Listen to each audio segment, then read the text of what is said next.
मशहूर गुलकार सिद्धू मूसेवाला के कत्ल से जुड़ी कुछ हकीकतें।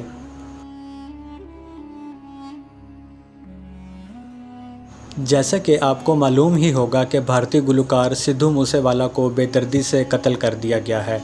वो एक मशहूर गुलकार थे और इनकी अच्छी खासी फ़ैन फॉलोइंग थी और उन्होंने हाल ही में भारतीय किसानों के साथ मिलकर तहरीक खालिस्तान की भी खुलकर हिमायत की थी। एक और इत्तला के मुताबिक भारत में करीब 400 से ज़ायद अफराद ऐसे हैं जिनको वीवीआईपी शख्सियात में शुमार किया जाता है और इनकी सिक्योरिटी भारतीय हुकूमत की ज़िम्मेदारी होती है, जिसमें सिद्धू मूसेवाला भी शामिल था। और इस कत्ल से एक दिन पहले ही मोदी हुकूमत ने ये सिक्योरिटी सभी वीवीआईपीज़ से वापस ले ली थी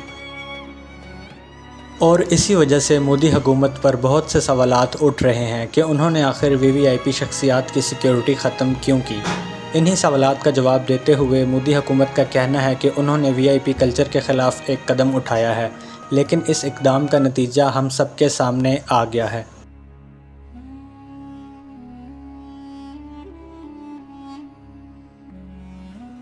अब आते हैं सिद्धू मूसेवाला के कत्ल से जुड़े नाकाबिले यकीन इत्तफ़ाक़ात की तरफ।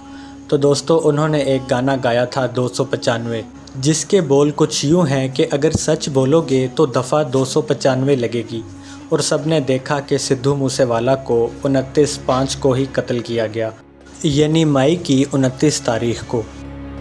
और अगला अहम इत्तफ़ाक़ ये था कि उन्होंने अपनी मौत से ठीक एक हफ़्ता पहले एक गाना द लास्ट राइट के नाम से अपलोड किया था, जिसके 36 सेकंड्स पर बोल कुछ यूँ थे कि बंदे के चेहरे पर नूर बताता है कि इसका जनाजा जवानी में उठेगा। असल में ये गाना उन्होंने एक अंग्रेज़ी गुलकार टूपैक को ख़राज तहसीन पेश करने के लिए गाया था। टूपैक को 24 साल की उम्र में 13 सितंबर 1996 को, जबकि वो गाड़ी में ही था, गोलियां मारकर कत्ल किया गया। बिल्कुल इसी तरह सिद्धू मूसेवाले को भी इनकी गाड़ी में ही गोलियां मारकर कत्ल किया गया। वो कहते हैं ना कि तारीख़ अपने आप को दोहराती है, तो बस यहाँ पर भी कुछ ऐसी ही सूरत हाल पेश आई। सुनने में ये भी आया है कि सिद्धू मूसेवाला की किसी गैंग से सर्द जंग भी चल रही थी और सिद्धू मूसेवाला अपने ऊपर होने वाली तनकीद का जवाब अपने गाने में देते थे।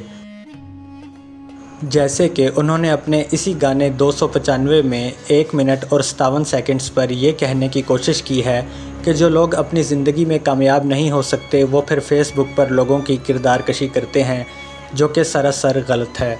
और अब वो गैंग सामने भी आ चुका है जिसके कर्ता धर्ता में लॉरेंस बिश्नोई और गोल्डी बरार का नाम आता है।